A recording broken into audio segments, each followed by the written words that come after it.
Les amis, je vous fais une petite vidéo parce que à Pourim, du coup, j'ai relu tout le livre d'Esther. Et en fait, c'était pas la première fois que je le lisais, mais par contre, c'est la première fois que j'ai... En fait, j'avais l'impression de le lire pour la première fois. J'ai repéré tellement des pépites que vraiment, j'avais pas capté les autres fois où j'avais lu.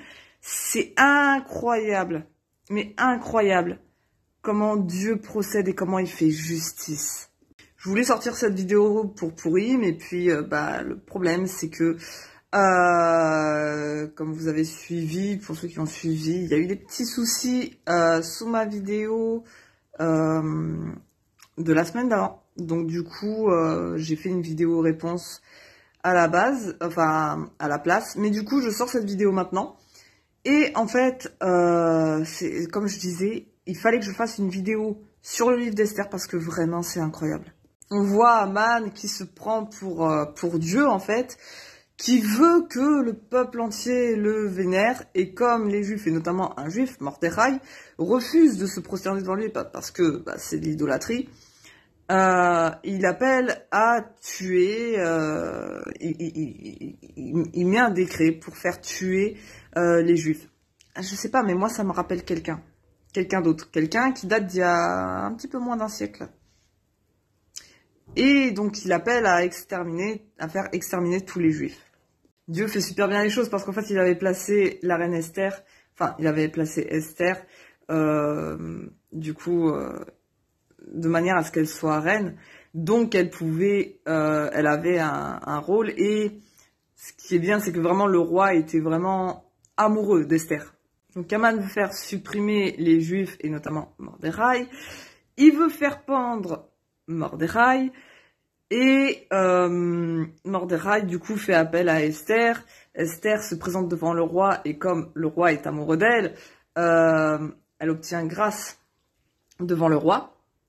Et en fait, c'est vraiment incroyable les détails de ce livre, parce qu'on voit vraiment comment Dieu retourne les situations. Avant que tout ça n'arrive, il y avait deux personnes qui avaient envisagé la mort du roi, et c'est Mordechai qui avait fait alerter Esther pour qu'elle prévienne le roi.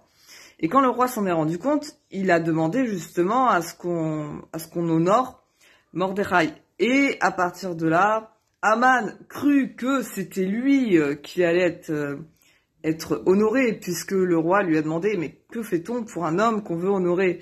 Et donc Aman, voilà, il est là, alors on le fait monter sur un cheval et tout ça, on lui met la couronne sur la tête et tout ça. Et donc du coup, le roi dit à Mordechai, c'est ce que tu vas faire, dit à Aman, c'est ce que tu feras pour Mordechai. Donc de là, Aman, il est dépité, il est humilié. Mais bon, il y a une potence qui a été préparée pour faire pendre Mordechai. Sauf que Esther dit du coup que Aman a demandé à faire tuer tout son peuple, donc le peuple juif, et dont Mordechai. Et de là, du coup, la potence qui a été préparée pour Mordechai, en fait, c'est Aman qui a été pendu à la place. Et je trouve ça incroyable comment Dieu, dans cette histoire, a retourné la situation, a fait justice, et même ceux qui voulaient du mal aux Juifs, à la fin, il y a eu, ils avaient cette autorisation, même ce droit de devoir d'éradiquer les Juifs. Ils devaient éradiquer tous ceux qui leur voulaient du mal. Et en fait, c'est incroyable parce que vraiment, alors que, voilà, on voulait du mal aux Juifs, on voulait exterminer les Juifs, et finalement, les Juifs ont eu comme ordre de se défendre et d'éliminer ceux qui leur voulaient du mal.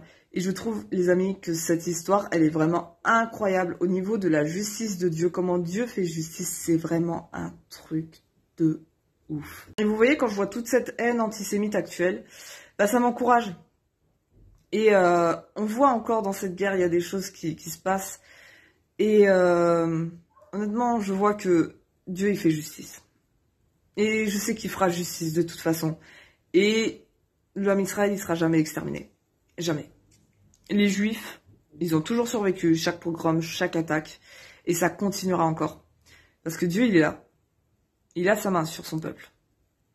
Et jamais, mais jamais, il se repentira de son alliance. Jamais il n'abandonnera son peuple.